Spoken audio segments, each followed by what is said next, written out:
Hi, was I a loser back home? That's the question I'm going to look at in this video. I think I've carved out a nice little lifestyle for myself here in Bangkok. I've been in Asia a long time, 16 years now, and I always felt like I came here on a work contract. I didn't have the notion in my head that I was running away from anything when I left the States. I came here for an opportunity, and I've made a very successful life for myself here. So, the loser back home trope just didn't fit me. A few nights ago, I was invited to an event at Louis O'Leary's Pub on Soi 15, Sukhumvit Soi 15.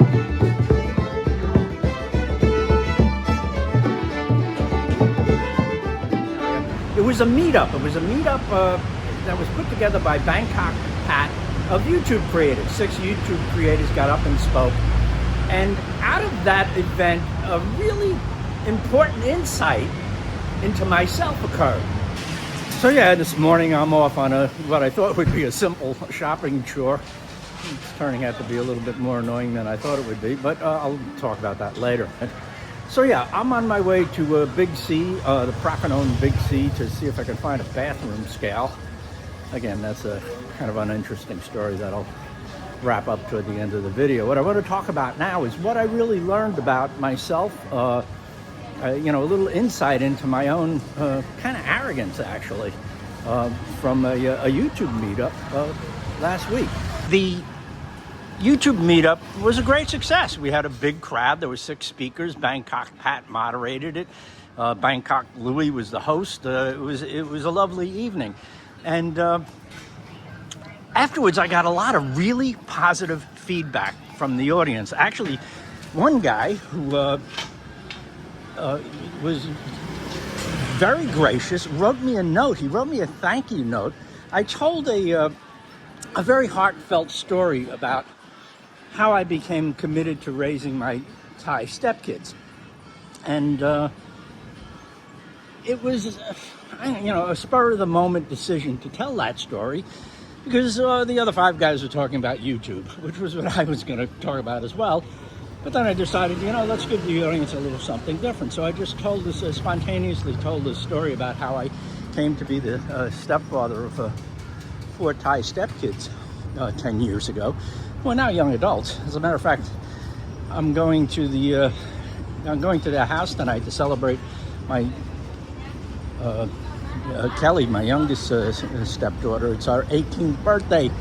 She asked for a bathroom scale. She's putting on a little weight. I guess she's a little concerned and wants a bathroom scale. So that's what I'm on the hunt for right now, which is turning out to be harder than I thought to find one.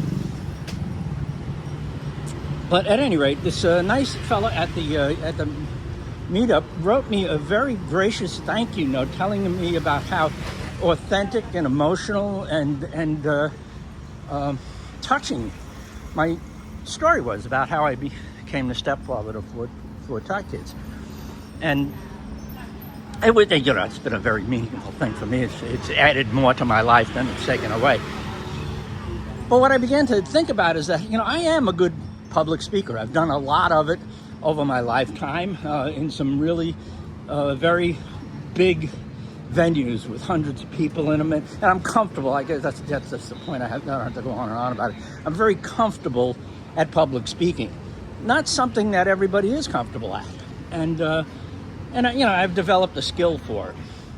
So I started asking myself, because the other 5 guys who spoke, if I'm getting all this positive feedback about how I was the best speaker of the evening, why do I have the least number of subscribers and the lowest engagement of the 6 YouTube channels? These other guys are way more successful than I am when it comes to YouTube. So if I'm such a hotshot public speaker, why is it that these guys are kicking my ass on YouTube? Legitimate question that I needed to explore and ask myself. All right, here we are at Big C. Let's hope they have a bathroom scale.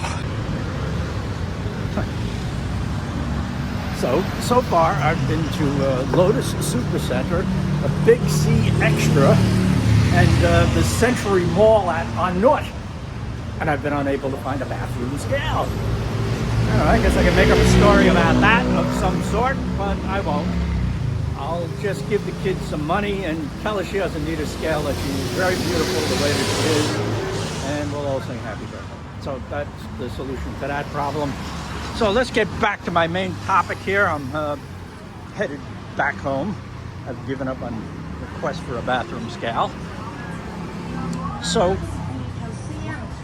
loser back home. That's the last time you're going to hear that phrase. It's a trope. It's something that you hear a lot on Thai Twitter, where I'm a participant in that on that app, and certainly here on YouTube as well.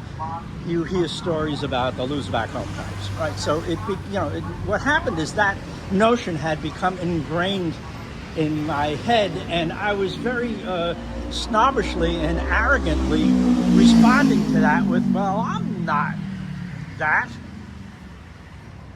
or something like that. I don't know. It just, it's hard to explain, an abstract feeling around a trope that isn't necessarily true as well, because what happened is when I started to ask, why is it that if I'm capable of making, reasonable public presentations, why is it that my YouTube channel is not thriving the way these other guys are? And I started to look at who these guys were, and they all told a story about how coming to Southeast Asia and Thailand, they were all Thai YouTubers, and they were talking about how they found success here in this country in a way that they couldn't find back home. So you can interpret that however you want.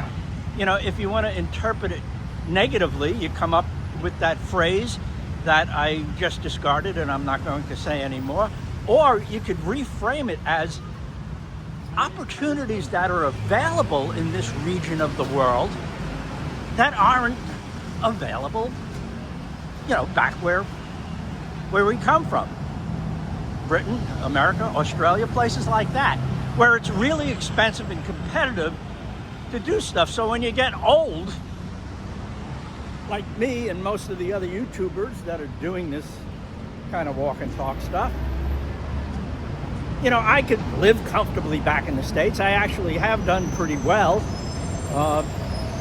in life, and I'm not wealthy, but I'm comfortable, and I could live back in the States, but I would have to be frugal.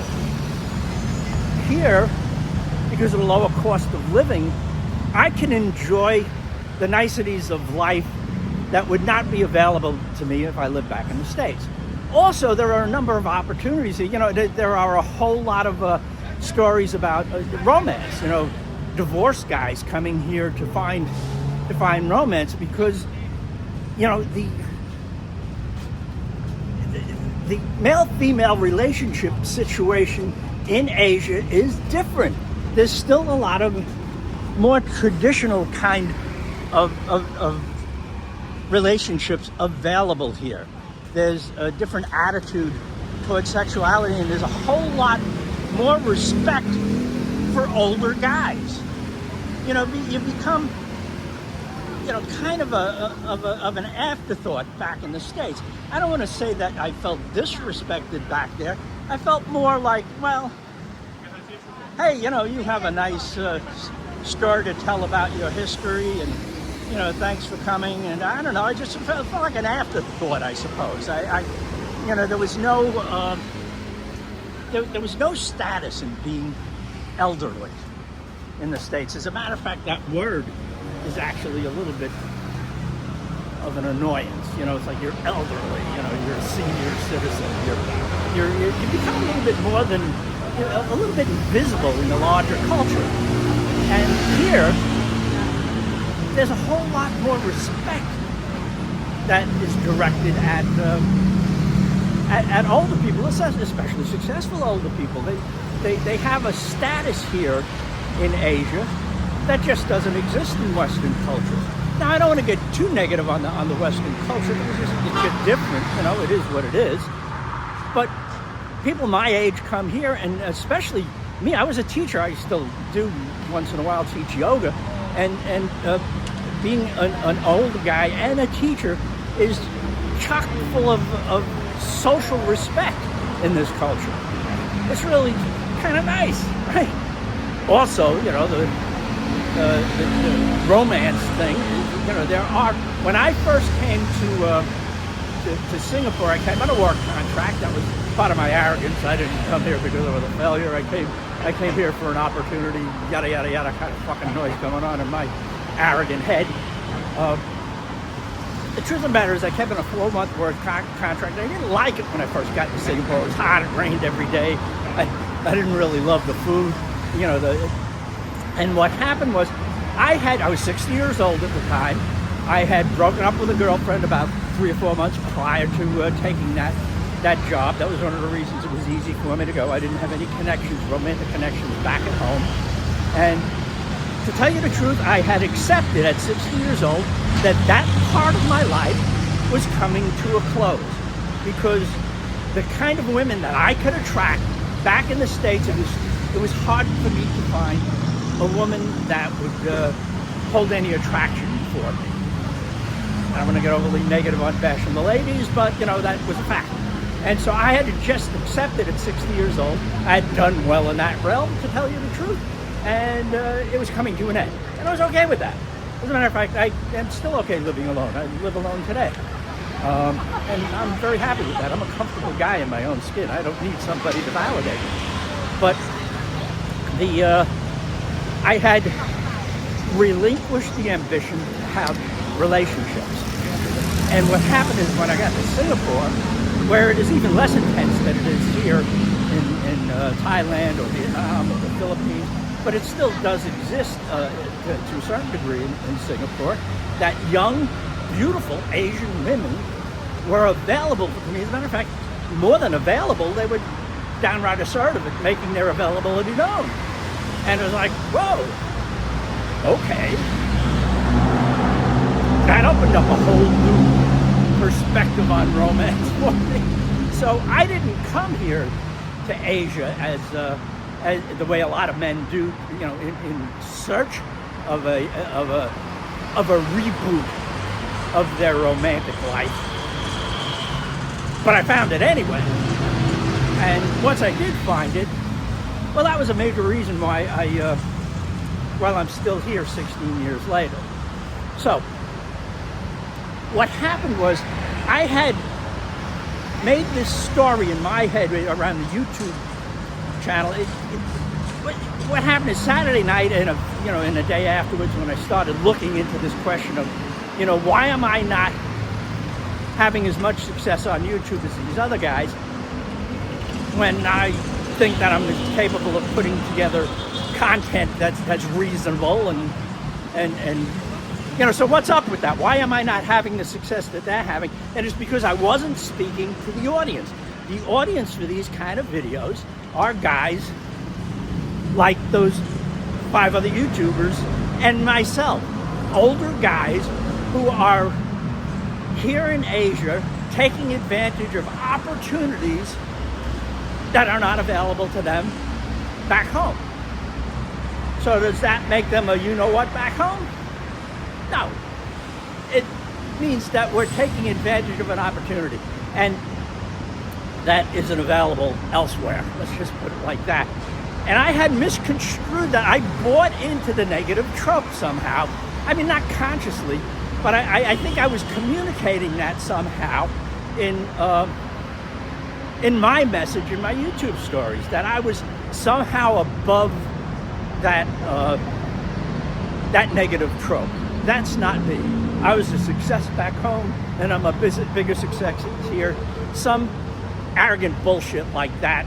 I mean, like I said, that wasn't a conscious thing, but I think that's what was driving a lot of my content making. So I've decided to shed that. As a matter of fact, I'm going to give up on what I just said earlier about not using that phrase again. I have become a proud loser back home.